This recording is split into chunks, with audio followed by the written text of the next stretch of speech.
Jeshua, the early years. Grace as reality. Now we begin. And greeting unto you, beloved and holy children of light divine. In truth, it is with great joy that I come forth to abide with you in this hour, even as you have chosen to come forth and abide with me.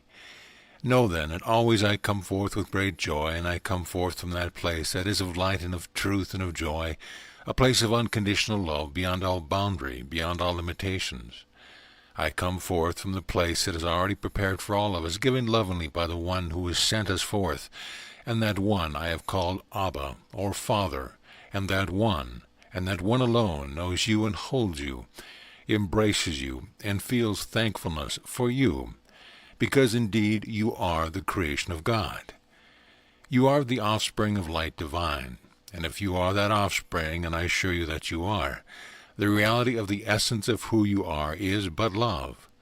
For if you are made in the image of our Father, who is but love, then surely you too are that light, and are the truth, and are the presence.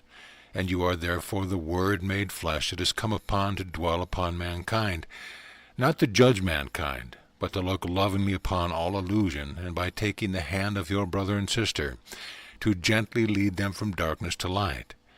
Not because you know where light is, but because you have become willing to allow life to be lived through you, with every word and every breath, with every action, so that life becomes translated from a struggle to survive, from an attempt to work out your salvation, of what some would call your karma, I believe the word is, and to begin to embrace that life is given unto you freely and completely and wholly.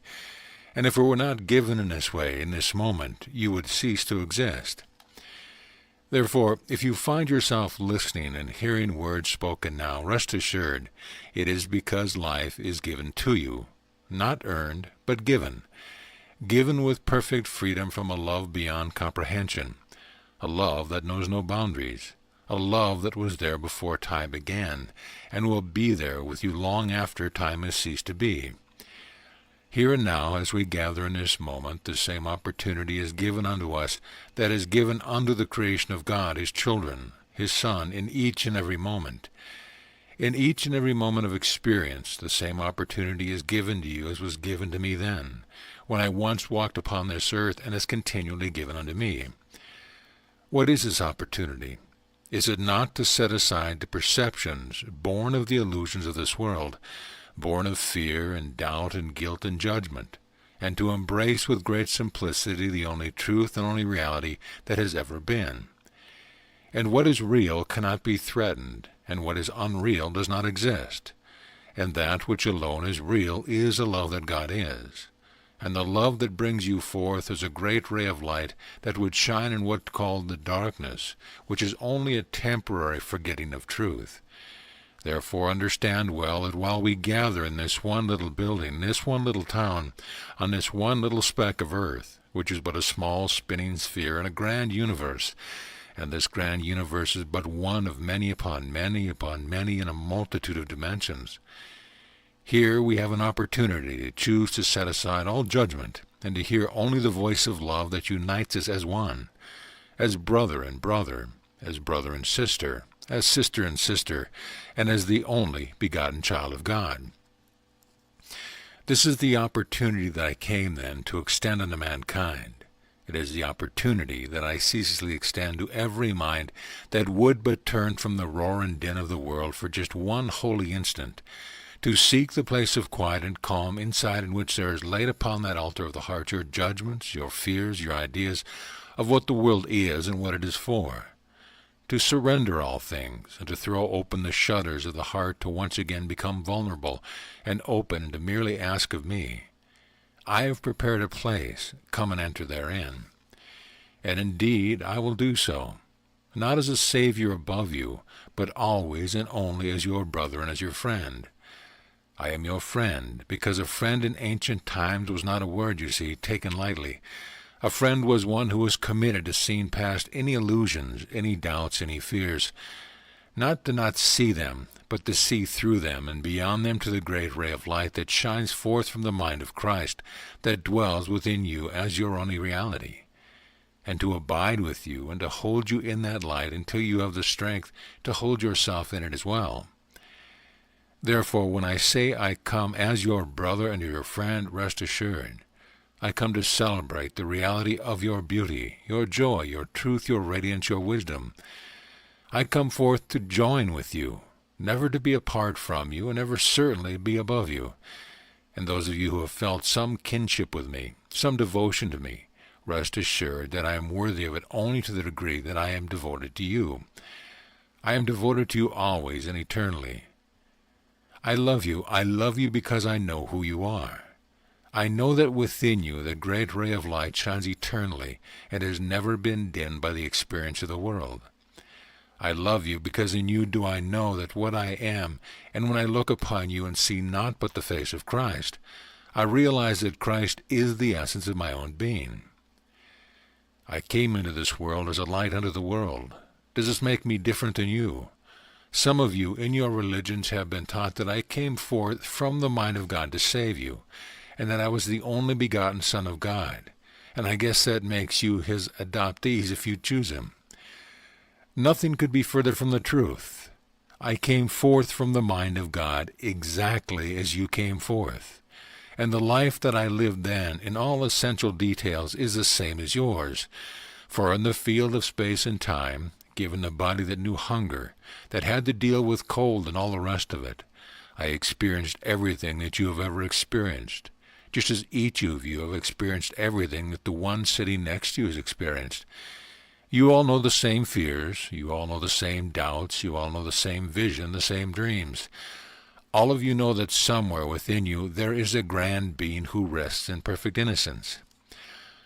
I come forth to celebrate the truth and to demonstrate it to the world that had seemed to have forgotten it, to demonstrate that life is eternal and that death is unreal, to demonstrate that in all situations, all power is given unto the Holy Son of God to choose the voice for love over judgment of fear, that there is a place within all of us, a place of purity and innocence, a place that remains perfectly guiltless. For God creates only in his image, and what he creates reflects the purity of his eternal love forever. I came forth to extend my hand and to say, Come to where I am. Join with me in becoming the demonstration that there is another way of looking at everything. Join with me in the demonstration that love heals all things. Join with me in being willing to be in the field of space and time, and yet to hold vigilance over the mind that you not allow it to become absorbed by the energies, the frequencies, the thought patterns, the perceptions that make up this world. To instead, through vigilance, to learn the power of choice can never be taken from you, and that no matter the circumstance, you hold the light in you that you choose the voice for love, to choose peace instead of turmoil, safety instead of fear and insecurity and doubt, that within you lies a wisdom so deep that it already outshines all the worlds and looks far beyond this mere body, and that there is indeed within you the light that knows that you are not come to suffer the world. You've come to be joyous, to express the joyousness that love is, to look into the eyes of your brother and sister and to see that they are your Savior. They are the ones who have brought to you the opportunity to look past the thoughts of the world and to see the face of Christ. And the great thing is, of course, that it takes one to know one. And many of you in your journeys through space and time. And tonight we won't resort to talk of what you would know by the term of reincarnation. It's really not essential to the process of waking up, but all of you, even in this life, know the feeling of feeling separate from God. All of you know the feeling of searching. Perhaps if I go just to the other workshop over there, and then when a group of friends come and say it was the most incredible experience, you feel lost, you go, my God, I should have gone. When's the next time? Is that really much unlike friends who come and say to you, have you been to the new pizza diner down the road yet? It was so incredible. Oh my God, I have to go and have that pizza. All of you know the energy of seeking and doubting that you have the power to find. But always and forever, the truth remains this. The kingdom of heaven is within you. Will you then dissect the body to find it? Of course not. For if you would well receive it, the body you seem to carry does not house you. You house the body. It arises from within you and within the choices you have made in your access to the infinite mind that Christ is. You have chosen, therefore, the body, this time frame. You have chosen it. It has not been forced upon you by any means. The kingdom of heaven is indeed within you. It lies as a jewel placed gently on the altar of the heart, with a capital, the heart whose first beat came from the breath that God breathed into you, long before there ever was such a thing as a body. The kingdom lies within the you that you have constructed out of your experiences and out of all the beliefs and ideas that you have garnered in your journey through time and space. Within all perception, within all constructs that the mind holds, the kingdom is found. Silence is the threshold to this divine truth. How then to come to silence? Some of you know well what it means to master the flow of the breath, to chant little words in your mind. Some of you know what it means to take substance called drugs to try to make yourself silent, or perhaps enough food and television might do that. The soul yearns for silence, because the soul knows that silence is a doorway, the threshold, that merges you with the kingdom of heaven. Silence is the threshold in which the voice, the guidance of the Holy Spirit comes, perhaps as a voice, loud and clear, perhaps as an intuitive nudge, perhaps as a quiet knowingness, and you all know that place. But how to come to silence? In the end, there is no technique that accomplishes it, that would make silence conditional. Does that make sense to you? If it takes a technique to become silent, it means that without the technique, silence is impossible, and therefore silence is conditional, and what is conditional has no part in the kingdom. Silence waits, just as love does, on your welcome. It is a silence that is not artificial. It does not simply mean that the heart slows down and the breath slows down and you don't move a muscle. It doesn't mean just turning off the television or putting the book away. Silence, the silence that speaks of the divine and whispers it gently to the part of you that has always remained divine.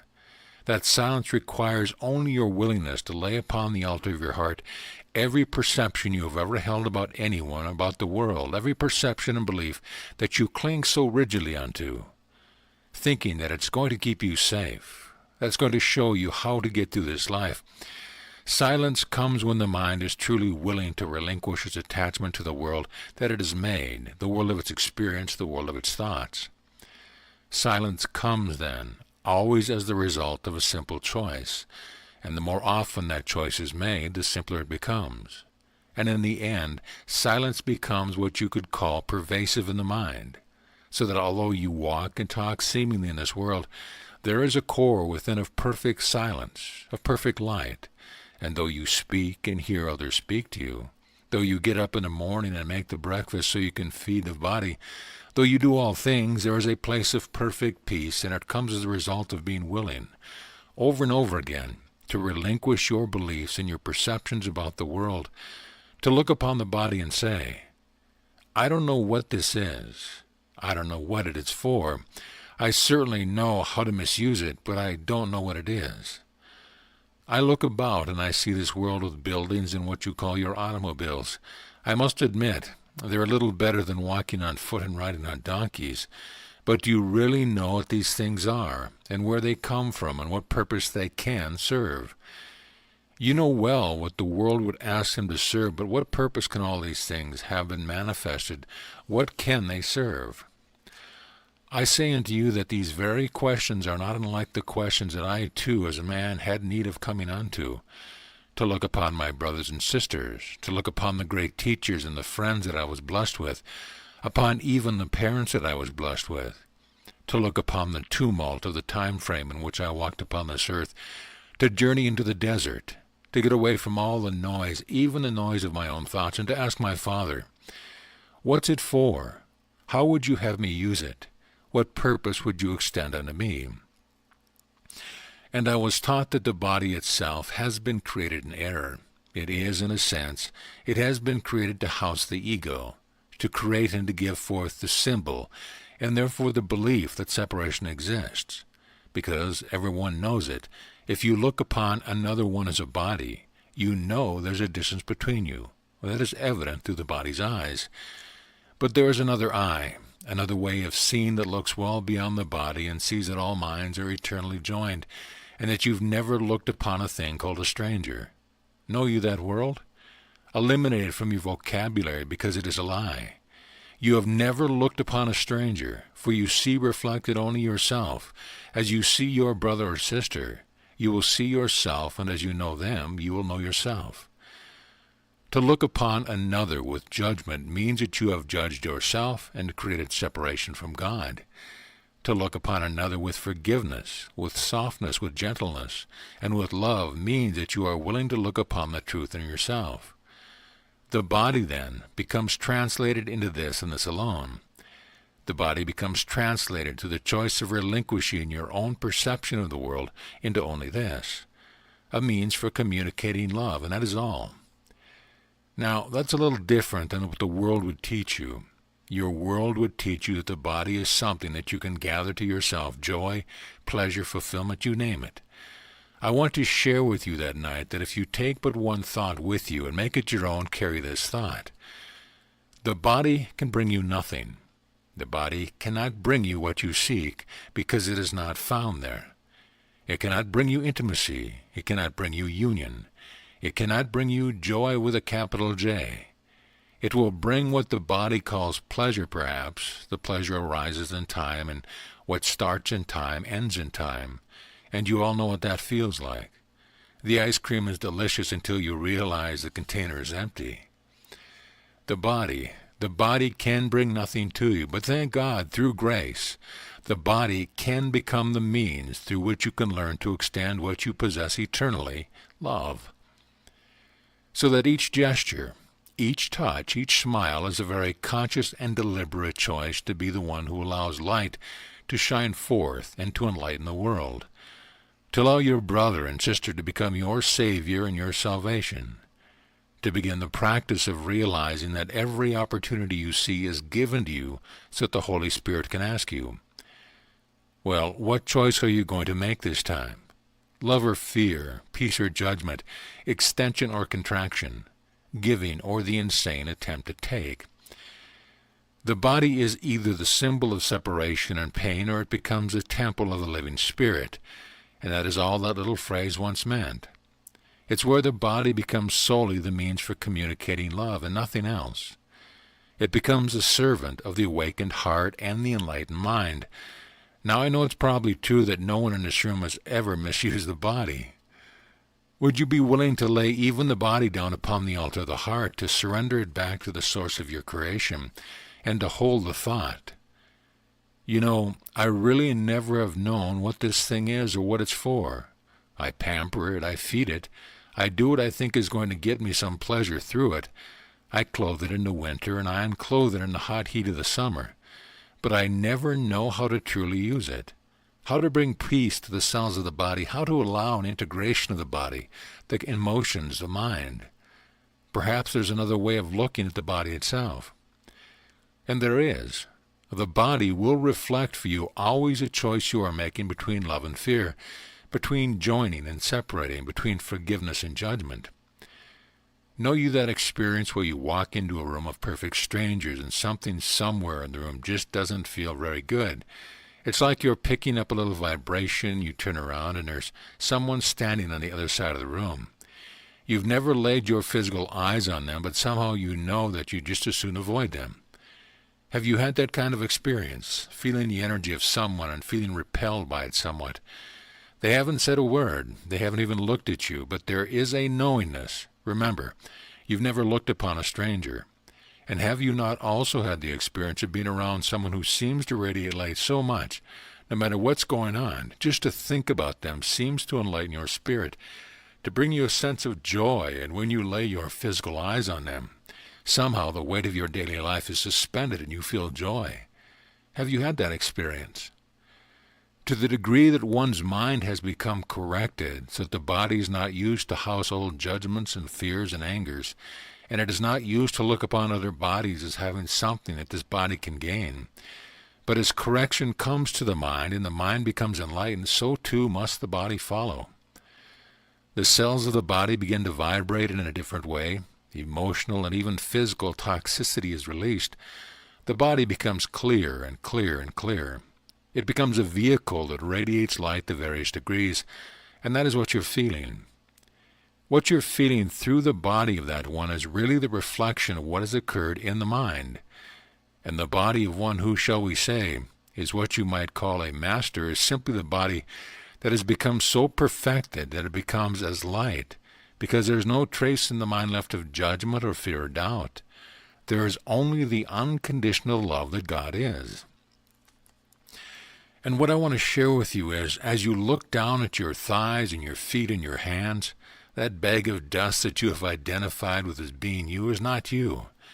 It comes to you from the dust of the ground. It is given to you by your Holy Mother, this precious earth. And its one purpose and function, its only purpose and function, has been to be the vehicle through which Christ extends light and love. That's all. It has never been designed to bring pleasure or joy to the mind who thinks it is separate from God. So you see, that is why I said, if you just take one thought home with you tonight and make it your very own, you'll find that it will present a pathway for you of much learning and much revelation. If you hold the thought as you wake up in the morning and you raise your hands and look at them, go, these are only for giving love and extending light. And as you walk with your feet upon the earth, each step you take, you simply hold the thought, I step so that I can carry this body in its journey in which light and love are extended. That is all. What you will find is that a myriad of things will begin to crop up in your awareness, and you'll see how the mind has been utilizing the body, at least at times, in error. And as those conflicts come up, your awareness brings light to the conflict and correction comes. To give you an example, you might be feeling just a bit depressed or down or lonely or whatever, and so you call your best friend and say, let's go to Pizza Diner down the road. And of course, what you really wanted to do is to escape the feeling of conflict that's going on in you. And so you call your friend and they say, well, really, I was kind of busy, right? Oh, no, please come, please come. What you're really saying is, look, I need you to come and fill my hole, okay? So you call your friend and they go, out of guilt, they say, well, okay, I'll come. I'm not really hungry. I just got done eating. But what the heck? What's another pizza? Because you see, you've also learned in this world that you always have to accommodate. It's not okay just to say no and stand in your own truth. So you get together and you go to the pizza diner and you're feeling better because now you've been able to kind of cover up that inner feeling. And after 3 or 4 slices of pizza, you're becoming numb to that whole thing anyway. And you raise a bunch of conversation with a friend. And then you remember, wait a minute. When I got up this morning, I held the thought that this body is only for the extension of light and love. And if you're quite clear and honest and innocent with yourself, without judgment, you look and you see the whole pattern of thought that brought you to the diner. Sitting across from your friend, ostensibly wanting to be with you when you know darn well that there was a conflict, something going on in you, an energy that you didn't want to feel, didn't want to deal with, and you needed it to be masked. And you looked upon your friend and you realize, I've just abused them. And you look in their eye and you say, you know, I need your forgiveness. I didn't come here to be with you. I asked you to come here to save me from something that's going on in me. I was just feeling really restless and out of touch and alone. Help me. Now 2 things have just happened. You've allowed correction to come back to your mind. You've brought honesty with what's really going on, and that's good. Because you can't transcend what you fail to embrace. It goes on and on and on forever. And the other thing that happens is this. You've relinquished the pattern of the energy in the mind. You've laid it out on the table. You're not hiding anything. You've made yourself vulnerable to your friend. And now something very special can happen, because you have provided your brother or sister with exactly what they're looking for, whether they know it or not. The opportunity to join with you in holy relationship. For you have extended unto them the opportunity to give forgiveness, to relinquish any feeling or judgment or resentment, because remember, they were already full anyway. To set it all aside, to smile, to join with you sitting across the table in the pizza diner of all places. It becomes a sacred temple in which the holy children of God join together and look innocently upon one another and laugh at the ego. And perhaps you extend your hands to one another, and you clasp your hands and you look into their eyes, and suddenly the very energy that was going on in you, that seemed to compel you into the whole series of events, that got you and your friend at the diner, that conflict dissolves. What's occurred? A miracle's occurred, the miracle of the holy instant that corrects all things. And you realize that your brother and your sister is indeed the means to your salvation. And in each moment that you are willing to set aside the mask, the ideas of yourself, the fears of judgment, all the momentum of the mind trying to find its own way in this world, and just lay it at this altar, and join with them and see only love. To become wholly vulnerable, you begin to see that. My God, this isn't just my friend who I happened to meet 3 weeks ago. Christ is in front of me for Christ's sake. And you see in that moment the miracle of the atonement has occurred. You have been lifted out of the perception of the world, and a very ordinary occurrence has become extraordinary and blessed forever. And you have joined with your friend in a way that no physical intimacy has ever gotten anyone. And all it took was the willingness to look with the eyes of Christ, the willingness to be vulnerable, to set aside all perception and judgment, to just be straight and honest. It's very much like saying, I have been having to face the fact that I don't know who I am or what the world is for. And your friend says, oh, thank God I can relax now, because you see, I don't know either. And then you can join together, and then you can ask in your momentary prayer. And if you don't quite have the courage to be outrageous, you won't stand at the table at the diner yet. You'll just sit there quietly looking at each other, and you'll simply ask the Holy Spirit to bring that correction to the mind so it becomes more firmly established. And in this way, almost unbeknownst to you, miracles come to replace the struggle and the strife of life. You become very, very humble because you realize none of your perceptions have ever been true or accurate, except the ones inspired by the gentleness of love that is totally inclusive of all of life and embraces unconditionally everyone and everything. In that moment, and you'll all experience at least a few of these moments, peace comes. Peace, a peace that passes all understanding and could never hope to be explained in the language of the world. And that peace bespeaks a way of living that is available to everyone at all time, a way of living that requires no planning in the way the world would think of this, no striving, no doubt, no anxiety, a way of living that flows gently, in which you smile a little bit more often, in which you talk a little bit less, a way of living that is marked by grace, and grace that is lived will reveal to you your true reality. Grace, when fully lived, reveals to you that you are the only begotten of God, Christ eternal, unbounded forever, and that you participate in that mind, in that energy, in that love, call it what you will, with me, and with every mind, every brother and sister who has ever chosen to set aside the world and to allow the kingdom to be lived from within. Grace, the word itself is so powerful. It speaks of something that comes, it is wholly given, and can never hopefully be earned. No dance you could ever dance could ever earn you a smidgen more of grace, and grace descends gently upon you even now, fully in every moment.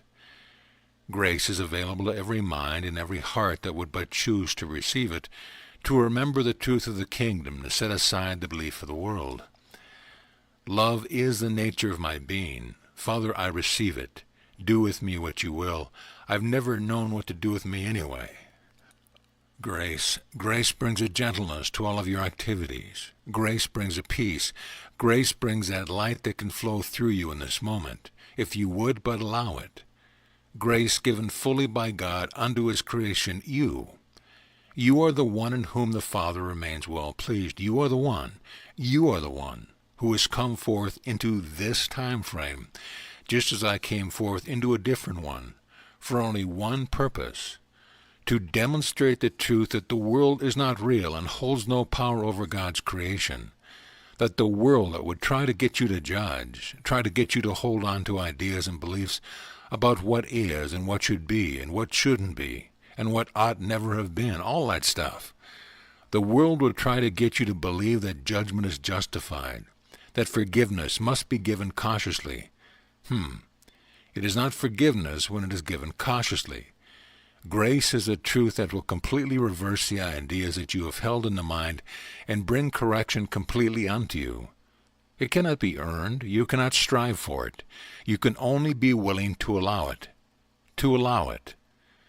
I've said before that there's really only one curriculum that anyone ever needs to learn, and quite frankly, you don't have the freedom to decide not to learn it. You do have the freedom, and this is the freedom given unto you since before time is. You have the perfect freedom to decide when to learn it. Does that make sense to you? Ha! Well, not today, Father. You see, I have this gripe to pick with my brother. I'll get back to the curriculum tomorrow. And the Holy Spirit stands just on the other side and goes, I thought you wanted to learn the curriculum. So I helped set up this whole affair so that you could extend love to your brother with whom you think you have a gripe. Oh, well, I'll just bring another one. Do you know that experience? Something's repeating in my life. What is going on here? What have you not brought forgiveness to? What fear do you still hold on to? What judgment or perception are you unwilling to let go of, so that correction can come and you can be taught anew? Ah, the curriculum. I and my Father are one. The kingdom of heaven is within. That which is real cannot be threatened, and that which is unreal does not exist. The ego, which is my drama that I have been playing out and out and out, is nothing more than an illusory thought. It is like a gnat floating in the vastness of space. It holds no power, no function, no reality, but each time I listen to its voice I have left the kingdom. That fast, and so the only curriculum you see is to choose to hear the voice for love, to be the vehicle of forgiveness. The curriculum ends where the dream of separation began, as a thought. Now think about this. As a thought, held in the mind of the Son of God, one thought. What would it be like to experience myself as separate from my Father? Viola, the world. And you thought you had no power to create. I'll share another little thought, just to plant a seed, something to think about. God creates only what is changeless, and right now, look around and see if you can see one thing with the physical eye that is changeless. Come up with anything? What have you ever experienced through the body's senses, through the thoughts of the world, through all of your worldly experiences? What have you experienced that is changeless? Isn't that part of the frustration of the world? Just when you think you've got it, it slips through your grasp. You meet the grand lover at the dance, and 3 weeks later, they don't know your name. You sit down to the most scrumptious dinner you can imagine, only to wake up the next day with a stomach ache, constipation, what have you, a headache. Or you embark on a career that you know. This one's really going to give it to me. I know exactly what I want, and this is going to do it. And every time, or every so often down your journey, you realize somehow it's not quite taking you where you thought it was, and other things are popping up instead.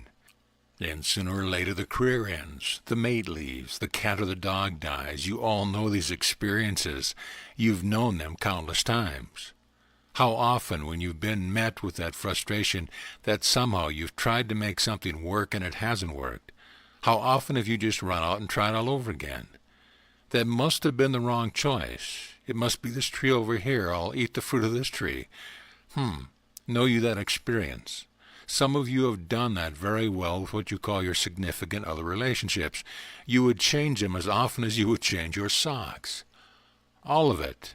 And to continue to laugh because all of it is an illusion. All of it emanates, if you would well receive it, from one thought held in the mind of the Holy Son of God. What would it be like to experience separation from God? With that thought, a dream began. And why is it a dream and not real? Because God only creates what is changeless, and it is not possible that the Holy Son of God ever be separate from God, except in your perceptions and in your feelings and beliefs. It's the only place. Likewise, in the thought held lovingly in the mind can your union be restored. And with that one thought, of course, this is a bit of a metaphor, but it's rather effective. Imagine light shining forth from all eternity. It has no beginning and it has no end, and you cannot see its boundaries or its end. And into this radiant light one mad idea crept, separation from God.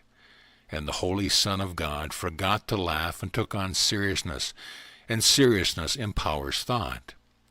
Know you when you have to think a negative thought. When you take it seriously, you are empowering that thought to manifest its reality. It is called fear. The Holy Son of God chose not to laugh, and in that moment, what your scientists would call the Big Bang occurred, and in which the light exploded into seemingly an infinite number of points of light, all quite identical under the cosmic microscope, but seemingly separate one from another. And each of these points of light, out of fear and out of holding that one thought within himself, began to proliferate the field of experience. It created unlike God, creating things that are forever changing, that forever slips through the grasp, and most prime example is the body. It begins to sag no matter what you do. No matter how often you fast, you still need to eat. You can't seem to overcome the body's desire, the need for food. Hunger always seems to come to it.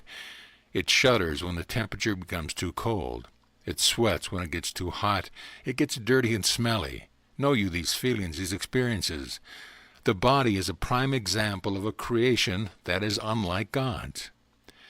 And so it has continued, dimension upon dimension. Time began, and out of the field of time continued density, and density is separation, the appearance of it, and eventually this physical world was made manifest. And upon it you enacted countless journeys. My goodness gracious, the dramas that have been acted out. You've all been crucified 1,000 times. You've all been the crucifier 1,000 times. And why? Because you never look upon anybody but yourself. And if you look into the past of your history and you see a grand tyrant, rest assured that you are looking upon an aspect of that mind that was fragmented at the beginning of time. You are therefore looking upon an aspect of your own dream. Not a pleasant thought, is it? But it is very true. And that is why only love heals. It is only love that restores the son to his rightful place. It is only love that corrects the misperception of separation. It is only love that corrects the use of the body. When you look upon the world and you see mirrored to you what can be called ego, but it's just called the ego as the perception of separation from God, when you look upon it in any of its aspect, when you look at it, what was the one? Saddam, yeah. Now there's an aspect of ego, no sense denying it. When you look upon it with judgment, you have only ensured that it will continue. And you are all quite free and quite capable of thinking up a million other examples of expressions of the ego mind living in separation. If you're really honest, I'm sure you can look inside yourself and come up with a few examples. Love only heals, and the way the ego, the way the dream begins to dissolve is through the relinquishing of the power that you've given unto it. And when you look upon Saddam and feel angry with him, when you feel fear at what tyrants seem to be causing in the world, you have just decided to take it seriously, and you believe that something in the field of ego, in my day it was called the evil one. You believe that there are demons out there that can get you, and you are empowering them to continue, because all minds are joined. You have told them that their experience is real. Love heals, and love is extended through forgiveness, in the choice the mind makes to look past appearance, and to see only the light that shines there, waiting to be remembered and restored in the one before you. Now that sounds like a nice lofty thought, but is it true? I once chose as a man not to because I was ordered by God. God doesn't order anyone to do anything. I chose to bring upon myself a demonstration that death was unreal, as a way of teaching my brothers and sisters that if you think of the most extreme circumstance you can, the opportunity to choose love is always available.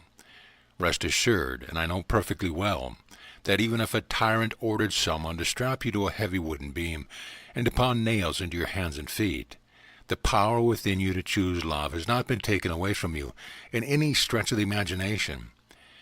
And paradoxically, in the midst of even the most painful circumstance, when you make the choice to allow love to descend first into your own being, so that it can radiate out to everyone else concerned, you will feel the nails as though they were being withdrawn from your hands and feet. All of you know what it is like to be crucified in one way or another. All of you have felt that. All of you have had glimpses of the power of forgiveness and love. When you just relinquish your belief, your anger, everything about a situation, what comes? Peace comes back. There have been times in some of your lives when some rather dramatic things have happened, and it's got your kettle boiling, and all of a sudden you said, "Oh, the heck with it."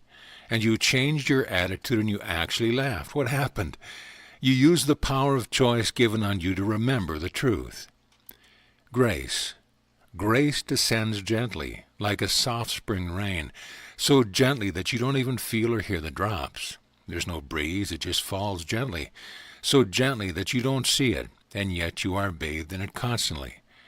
Grace waits, as love does, to be received by a heart that is finally willing to say, "You know, no matter how hard I've tried, I still find myself judging my brother, judging my sister. I still think I know what the world is for and how it ought to be, and I admit that. You know something? I'm really not happy yet." Do you know that feeling? Something underneath that tells you, happiness is really not established in me yet. What still needs to change? A different relationship, a different career, a different pizza. Yeah, the world, all things that begin in time and end in time and are therefore changing. The world has never, ever offered you anything that can restore you to the happiness that is rightfully yours. What would it mean if you were to go and to sit on the corner of your street and just look at this town as a symbol of the world? Look at the building, look at the automobiles, and just say, "This world means nothing. It gives me nothing. It takes nothing from me." It would begin to bring about discernment, the discernment between truth and falsehood.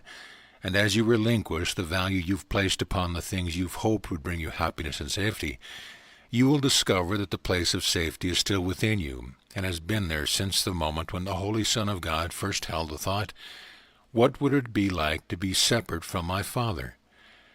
Correction comes with relinquishing the world. Relinquishing the world does not have anything to do with living in caves and eating a grain of rice a day. It has everything to do with relinquishing your perception of what the world is for and allowing it to just be as it is, while you focus on choosing peace, so that you become the center of light that seems to walk around in a body. Do you know what begins to happen when you do that? You will quite literally open up what can be called an inner eye, and perception will be healed, and it feels like the very literal physical shift. You are taken away, if you will, from identifying as the body, and you literally see the body for what it is, a nothing, a momentary device through which the light of Christ can extend love. It's not even yours anymore. Yes, you'll continue to feed it, do the little things you need to do so that it can function as long as it lasts, but something quite literally shifts. It's not you any longer, and you will look upon your relationships and upon your career, and they'll all be different. The world will have been swept clean from your mind. That will be replaced by the perception that you're the Holy Son of God, and you're here for a very short time, and each opportunity, each moment, is given unto you because the world is crying out for your blessing. Not the ego's blessing, "Yes, I bless you, my child." The world cries out for the blessing that you can extend to it by choosing peace, by smiling at the ego and the ways of the world, by being a demonstration that there is another choice, another way, another path. Grace. Does grace set the mind and the heart free? Oh, yes. It has already done so. Salvation has already been completed, and the sun is already restored, and time becomes translated. It becomes translated from your insane attempt to seek the happiness, the union with God. It becomes translated into the gentle explanation, if you will, the gentle demonstration that peace has been restored to you. And how do you know? Each time you extend peace to another, you must then understand that peace must have already been restored to you, for you cannot give what you do not possess, and so by giving we receive. I've learned, just as each and every one of you are learning, to give all that you have received by grace. And when you know that you are giving all, you will know that you have received all, and you will know that your Redeemer has awakened and arisen within you. And right where you are, heaven is. For heaven is not a place and is not a condition. Heaven is the real world in which the Son abides eternally with all that God is. And God is but love. Grace. Grace. There is a choice that each mind, each soul in its journey comes to, and I have called this coming to the threshold of the kingdom. How do you cross into it? Not by accepting me as your Savior, though I would be honored if you accepted me as your friend and your brother, who would walk with you to God. frankly, because I see no point in walking any other place. Each of you has come to the threshold of the kingdom of heaven a million times, a million times. If you've chosen to set aside learning the curriculum, you've taken a detour. You've said, oh yes, there's a pizza diner I want to go to, and you make a right turn.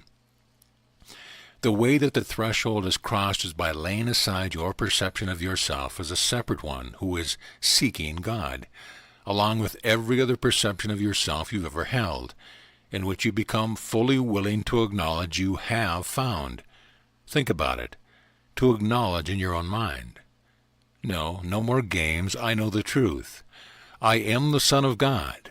I am therefore here only for the extension of love, and the world's game means nothing. Think what it would mean to acknowledge that within yourself. My God, I have set up a drama so that I can pretend to be a seeker again and again and again, so that I can avoid finding. And some of you like the game.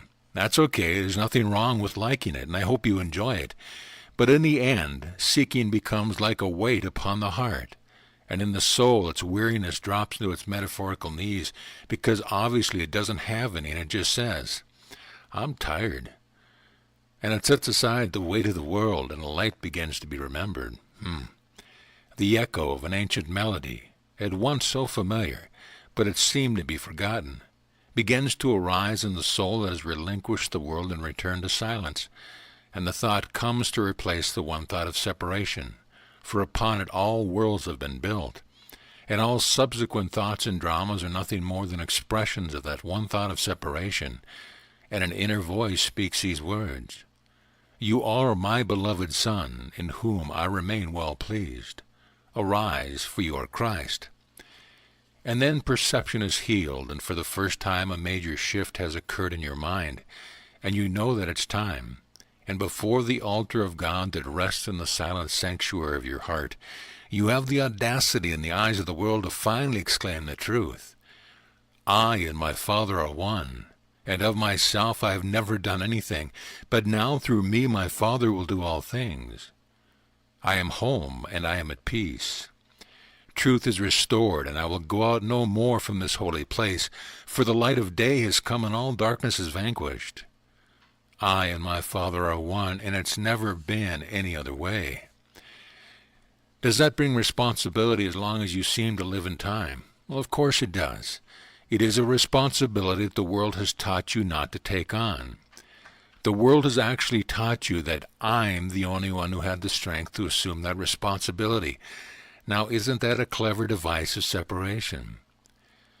All power is given unto you as the Holy Son of God. All power under heaven and earth to hear only the voice for love. It's a delightful voice. It speaks gently, and it shows you the humor of your illusion. And if you would hear only that voice and acknowledge it, you are one with God, that you are not sent to suffer the world, to live in lack, to live in poverty, to judge the world. You are sent to be a light to the world, to show the world that its perception and beliefs don't cut it, to allow miracle-mindedness to descend upon you so that the miracles can be lived and extended through you, given unto your brothers and sisters who have been given unto you that they might look upon the face of Christ and remember that they see only themselves. Who, then, has ever honored me? Only those who have honored the Son that dwells in their own heart. Who honors me is the one who chooses to be joyous at all times. Who honors me? The one who laughs and sings and dances and plays and brings a new vision to this plane, a vision of one family under God, healed and restored, in which no one is left outside. Who honors me? You do, each time you choose to acknowledge. Yes, I know the truth. I hear you, Jeshua. I know, yeah, okay, all right already, I get it. And then you see I do because your brother and your friend, because all minds are joined. And that means I'm not unavailable to anyone in any situation. I'm not limited in who I come and talk with. I'm one who likes to have a lot of friends, and I will come into any mind and unto any heart that prepares a place for me. Does it take 10,000 lifetimes of flogging the body and fasting it, beating yourself up with guilt? No, it takes a very simple choice. Look, Jeshua, I too am the Son of God. Let's be friends. That's how the place in the heart is prepared, by acknowledging the truth. And when the door has been opened, just a crack, I will no longer need to knock upon the door, but I will enter therein and take up my place with you, not as your Savior, but as your friend and your brother who would only play with you joyously and join with you in your willingness to teach only love, because that is where you are. Each time the mind brings up thoughts of judgment, you have separated yourself from God, pure and simple. There's no gray area there at all. Each time you look upon a judgmental thought and say, "Ha, voice of the ego, let it go. Look at your brother and extend only love." You have chosen to demonstrate that you are in union with God. So the choice seems simple, and it is. Do you know that energy that comes now and then in which you feel like it's a real struggle to remember love? Hold this thought. The difficulty is never anything but your unwillingness to choose the voice for love. Resistance and difficulty is nothing more than a symptom that you've chosen quite willingly to hear a different voice. I know that's befuddling because the mind wants to say, "Well, but I'm doing so well. But then this situation arose, and if this person hadn't done this, then I would still have chosen love. If they would just get it straight, I could be straight." That's what's keeping the world spinning. You thought it was love. It's denial. Somebody has to do it differently, and you are that one. You are that one. It has not been given of me of my Father to be in this time frame as you are. I do not have what appears to be a body, and yet I have gone nowhere. I said once that I am with you always, and I meant it literally. I am not absent to you at any time, and I can be no further away than the width or distance of a thought, a simple choice. But it is given unto you to abide in the world that yet believes in separation, and therefore sees the body as reality and time as the great authority. You are the ones that with every breath you breathe, you are the ones unto whom the power has been given to demonstrate the real world. You. No special preparation. You don't have to stand on your head for half an hour every morning. You need only be willing to choose not to tolerate error in your own mind. Never. No such thing as an idle thought. Each thought generates a world. Choose only the thought of love, and you become all that I ever was. You become the Word made flesh. You become the bearer of light. Beloved friends, grace is our only shared reality. Grace, and that alone. You are not separate from one another, and you are not separate from me. Would you choose then? Choose to allow this hour and this evening to be the point at which you decide to learn the curriculum. Right here and right now in your own beingness to say, "Okay, what the heck? I know I've got a few perceptions that seem to be blocking me from peace. I've held on to them for a long time. They haven't gotten me there yet. What have I got to lose? Maybe I should just set them aside." And allow correction to come to the mind, to trust the safety of the heart's vulnerability, to become filled with humility. Of myself I do nothing. I don't know what a single thing is, but thank God my Father does. I don't even know what the situation is for, so I'm just going to be here as the presence of love, trust and allow it to unfold, knowing that there is one teacher that has been given unto the world, the one that I have called the Comforter, who knows how to take everything that unfolds and weave it into the tapestry that awakens a holy Son of God. Look lovingly upon every experience you have, for there is a purpose to it for you as well as for others, and every experience is the opportunity, the blessing to remember to choose love, just like you did when you were sitting across from your friend in the pizza diner. Oh, wait a minute. I brought you here under false pretenses. I thought I needed something from you so I could hide from this conflict, but now that you're here, I just want to love you. And in that choice, the conflict dissolves. In that moment is the atonement. It is the moment that corrects the conflict that was set up in the beginning of time, in which you seem to have been cast from the garden. Can you begin to feel that I am seeking to share with you then, that you do not experience ordinary moments? There are no such things as ordinary moments unless you forget they're extraordinary. That's what makes them ordinary, forgetting. Every moment, my God, is such a blessing. The one before you brings you your salvation if you would love them instead of judge them. If that doesn't bring light to the world, what can? to see what it doesn't mean when the world thinks it means. It's a dance, an illusion. It's a tapestry woven by one who would but bring the peace of God back to your heart. You don't go to school to get a career so you can have a job. The soul is choosing to attract situations so that it can learn where it has failed to extend love and to live from unlimitedness. That's all. Just as you created your thought of separation, you as a soul are creating your pathway home. Nothing can arise by accident. And if you seem stuck right now for a while, it just means you're taking a break, a summer vacation. It's not what you have to take a break. It's that you're choosing to take a break. Within you lies so much power. In the twinkling of an eye, the Holy Son of God could radically transform this world into the kingdom of heaven on earth. But that can't occur until you allow the transition to occur within you. Because you see, the world, it's like what you call those races where everyone thinks that if they can run 35 miles, that it's a great feat of strength or something. Those thousands of them gather in their senior cities, straining to get to their, marathon. Well, the world does seem like a marathon. All the crushing masses of humanity straining at the starting line, waiting for someone to pull the trigger to release all this divine creative energy. How long have you been waiting for someone to pull the trigger and tell you it's okay to get on with living an unlimited and joyous life? Well, I will as soon as everyone else does. What will they think of me if I give up pain and suffering and judgment and choose laughter, dance, play, and joy?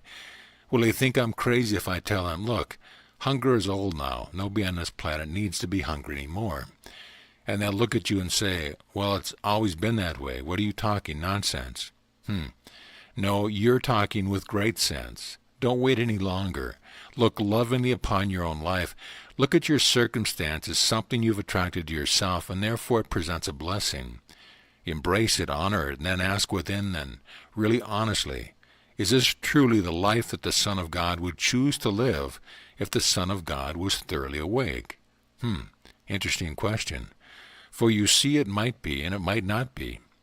It requires your willingness to surrender your perception of yourself and the world, and if in your circumstance you can go inside and say, I'm at peace. I am where my Father is asking me to be. I don't complain about it. I don't make judgment. I am just at peace. And there is a lightness to my step, and there's a joy in my eyes no matter what the bank account says. I know I live in unlimitedness, and if only I have $1 today, that's perfectly okay.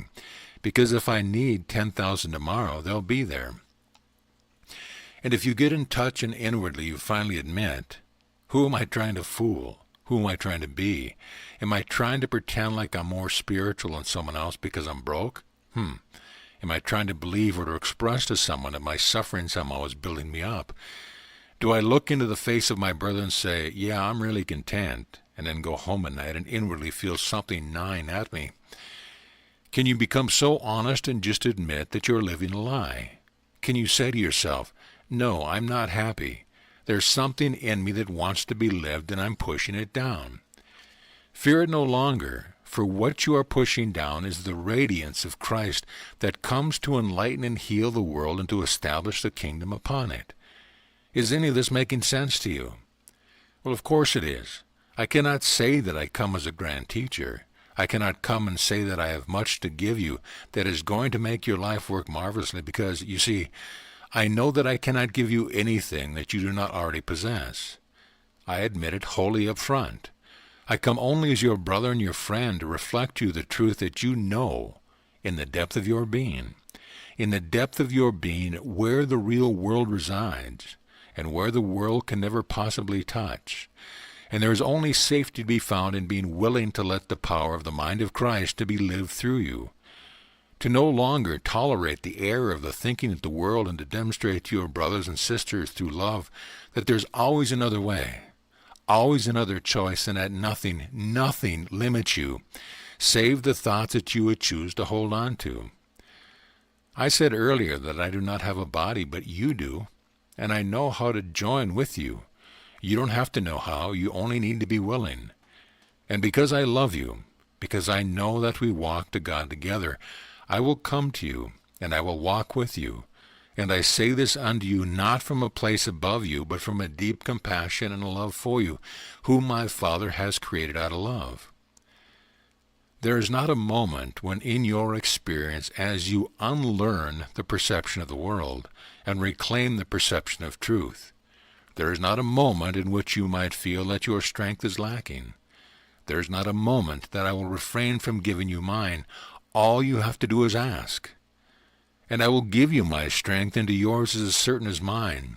And my strength is perfectly certain because, like you, I lived once in this world, and I chose to teach only love.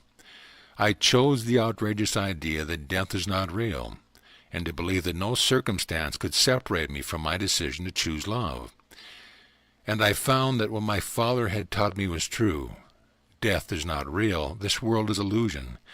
And the world dropped away from me as gently as does a dream dissolve from your mind when your eyes open in the morning and you remember where you really are. The world tried to get rid of me, and in its sane attempt it simply allowed me the freedom to join with anyone I want. And you? I'm asking you in your own hearts to be willing to become the hands, the feet, the eyes, the expression in the heart of Christ. Because you see, the world believes in the body. And if I come and whisper in one's ear as they walk down the street, they say it's just their imagination. Oh, I just had this sudden thought of Jeshua. Pah, he wouldn't talk to me, and on they go. And I'm still standing going, it is me. What do I have to do? No, it can't be. It's my imagination. First of all, I'm a sinful creature. Therefore, he would never come to me anyway. Secondly, voices heard that aren't associated with the body, they must be somebody's insanity. I need you as much as the world has ever tried to tell you that you need me. Many of you have rebelled against that. Oh God, they're telling me I have to worship this Jeshua fellow. Yuck. It has never felt quite right to many of you, thank God. But I need you, because my one purpose and my task is to embrace the whole of the sonship with the love that my Father has given unto me. Because my Father embraced me and brought me into the remembrance. My only purpose and function is to give that remembrance to anyone who would receive it. And I can't do that without you. Without you. And in the most ordinary of moments, you can choose to remember the extraordinariness of the blessing of the eternal moment. You have the power, even if the one in front of you doesn't know what's going on, to take a deep breath and go, ah, only Christ is here. And to radiate light and love, to choose forgiveness. So they begin to look at you and they go, I don't quite understand. You don't seem to be concerned about the things we're concerned with.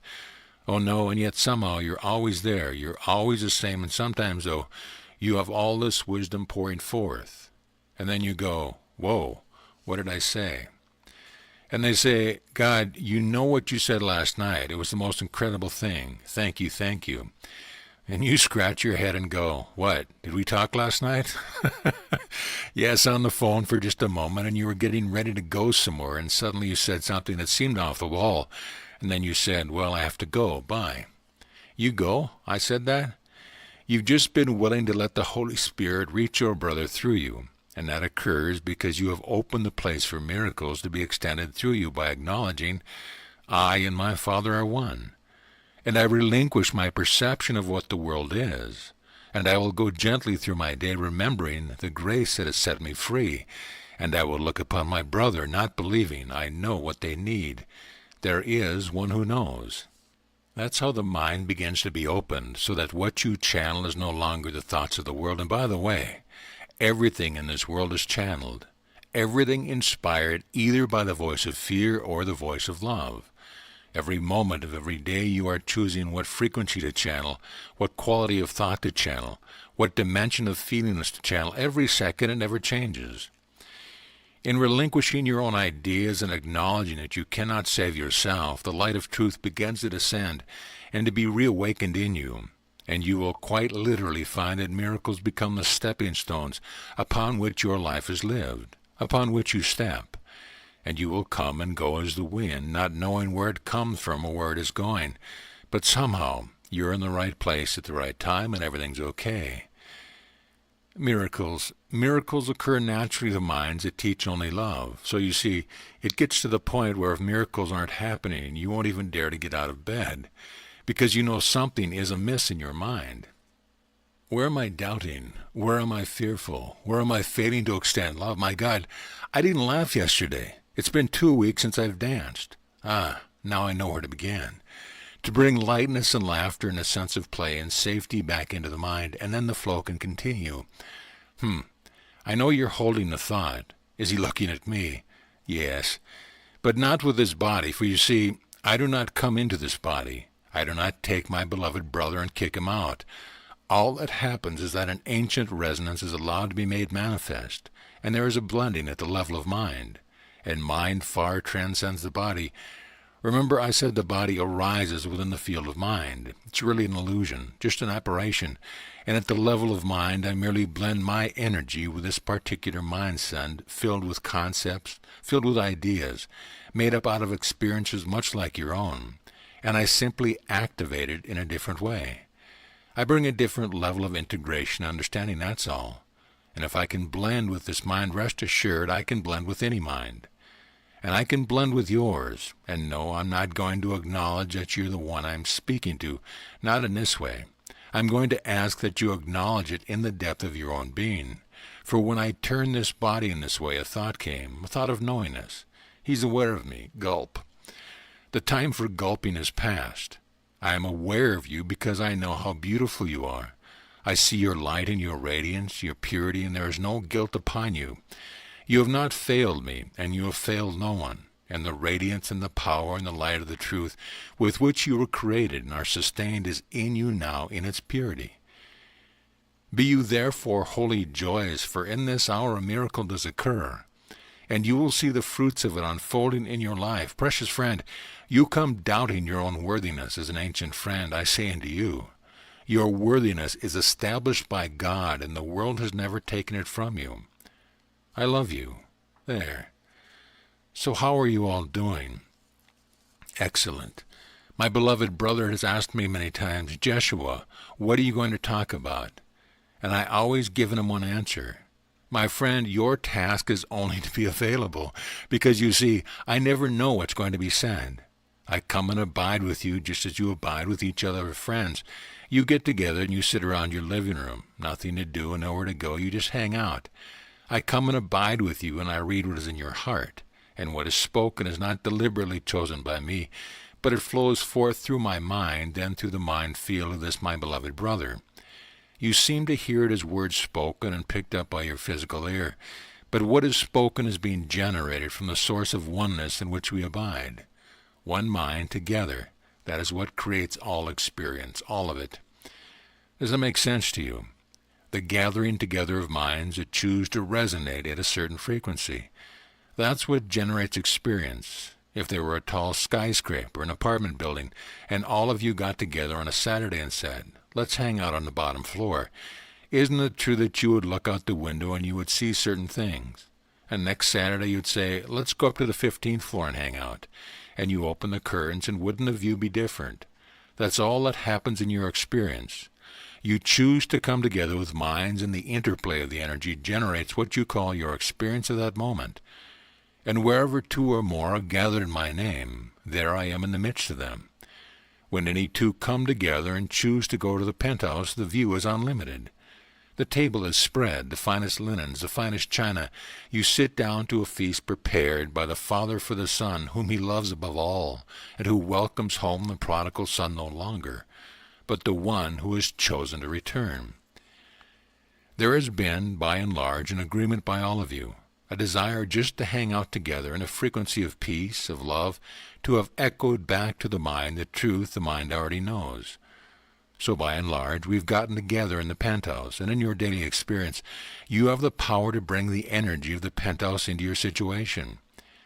Now, of course, that means that tomorrow morning when you get up and go to your job or wherever you go, you're having a very high elevated feeling, and you go to work and everybody's doing what they call the bitching or whatever it is they do, and the complaining and all the rest. A disappointment comes to the mind. Oh, I thought I could change all this. Don't give in to it. That's the trick, you see.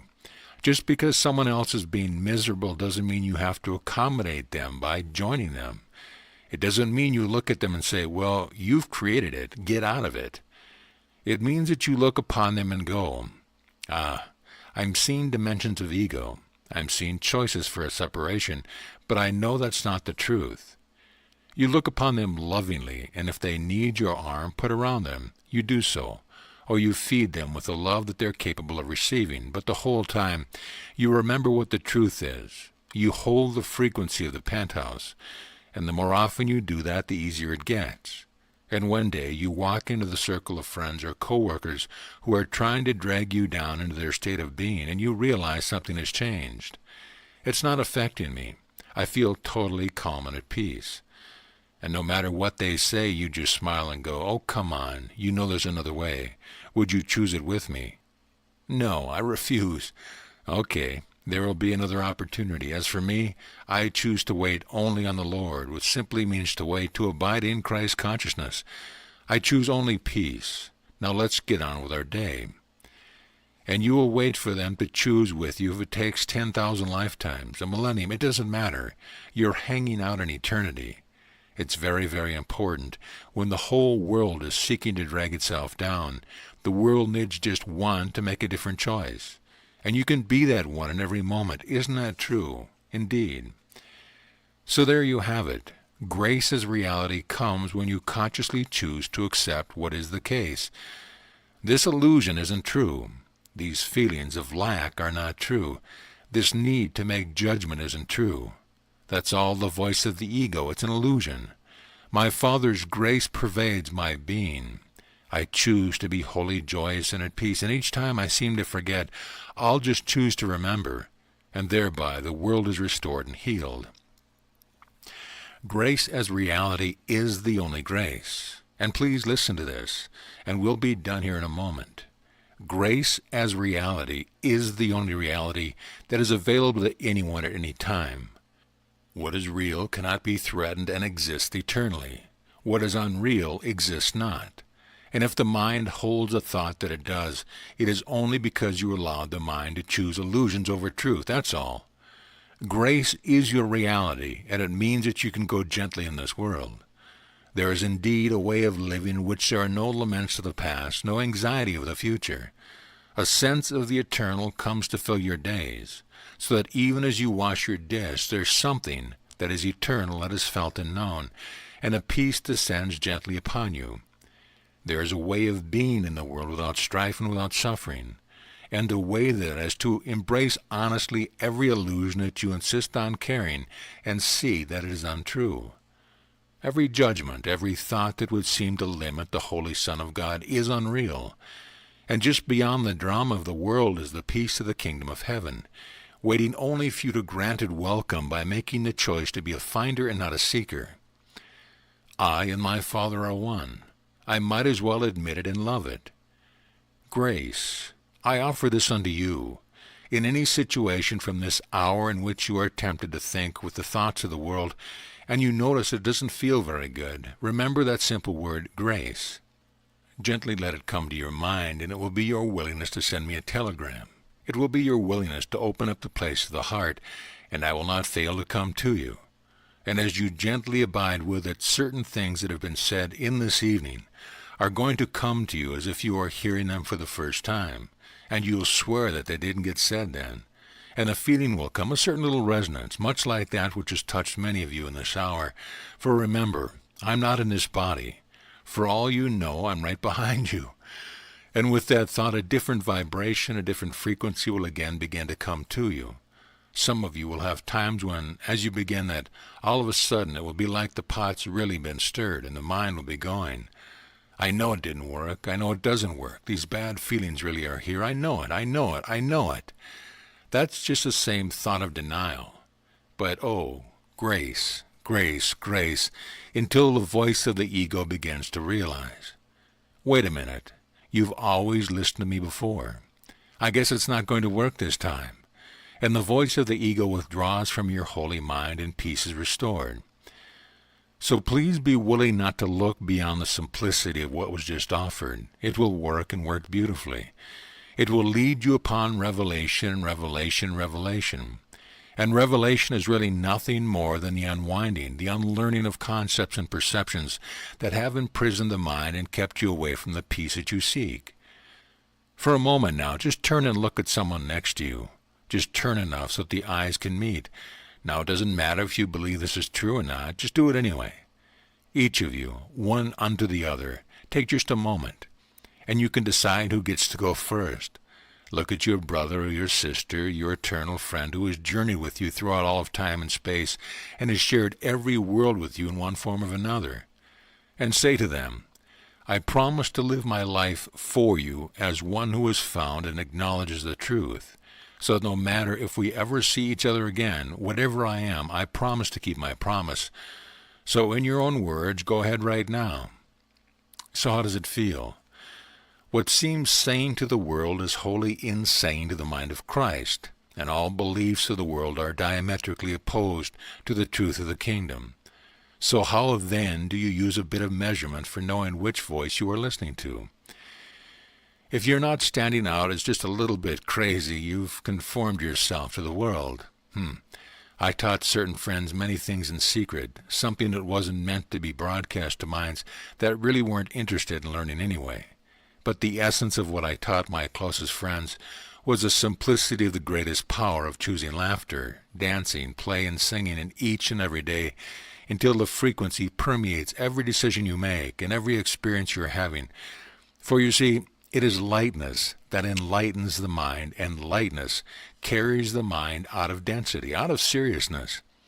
So if you're feeling a bit heavy and a bit down, ask yourself, did I laugh? Did I sing? Did I dance? Did I play this day? If not, and it's 11 o'clock and you're laying in bed and you're dog-tired and you're feeling depressed, get up. And if you're with your spouse and you suddenly jump out of bed and you begin to dance around the bedroom, she'll say, what are you doing, dear? I'm remembering. Indeed, is it not time to release seriousness from what you call spirituality? Is it not time to transcend religiousness and to know that Spirit dwells within you as the voice and the whisper of God's love that brings you into being? Do I exist? I sure do. It must mean that God still loves me and that God's love is in me. So I extend unto you my thanks for your willingness, because you see, think that just on this little evening you've opted to come to this place. Perhaps out of curiosity, perhaps because they haven't changed the movie downtown yet. Whatever the reason, that's just doesn't matter. You're always compelled by what the soul is choosing to attract to itself as experience. I thank you because, please don't minimize this. In this evening, you chose as a soul, no matter what the mind was saying. You chose as a soul to come together and set aside all of the millions of other things you could have been doing in this world, and you came to simply abide as much with one another as with me. And when you leave here, no matter what the mind is doing, you are always going to know that one who walked this plane as a man is like unto yourself. The one the world has tried to get rid of, first through crucifixion, and then by making him into a grand Savior so far removed and above every other human being that is untouchable and unreachable anyway, so why try? All attempts to continue the illusion. You are going to know that what I said then is true. I am with you always, even unto the end of this age. And when you fully understand who I am and have become, that is, in shifting identification from a man in space and time to identification with the mind of Christ, when you come to that place in yourself, you are going to laugh like you've never laughed before, for you will understand then that for God's sake, I couldn't be anywhere else but where you are, because we are one always. I am you, and that lifetime is wholly yours. Separation does not exist. It does not exist. Am I the Christ? Oh yes, along with you and never apart from you. And I love you, not as the world gives, give I unto you, and not as the world gives, can you give unto one another, and that is the glory of grace. Peace therefore be unto you. Those of you that would like to leave, you're feeling quite nice now, whatever it is, or you just want to get home to a late movie. Whatever it is, go always with my blessing. If you choose in this hour to say, No, I'm not ready to learn the curriculum. It's fine with me. I can't wait. I've waited a long time, and because I live in which is eternal, rest assured I will outwait you. And not one thing you say and not one thing you do will ever, even for an instant, turn me from you. My love for you is unshakable as our Father's love is for each of us, and in loving you in that way I know the love of the Father for me. And when I said, "Go you therefore and teach all nations," I was not talking about walking around with a Bible under your arm. To teach is to teach only love. And to go, therefore, and to teach all nations means to go to everyone you see and to realize that right there you can be the one who brings the gentleness of peace and the warmth of love to that situation, that moment. Teach well. Teach well by being what you desire to learn. And by teaching it, you do become it. And as you give, you have received in all ways, in all ways. Peace, therefore, be unto the only begotten Son of God, being neither male nor female, but light, and light alone. The light that lights all worlds and brings creation back to God. Peace be unto you always, for the things of heaven are indeed united with the things of earth, and the peace of God is extended as far from east to the west, held lovingly in the arms of Christ, your arms. Amen. So ends Grace's Reality.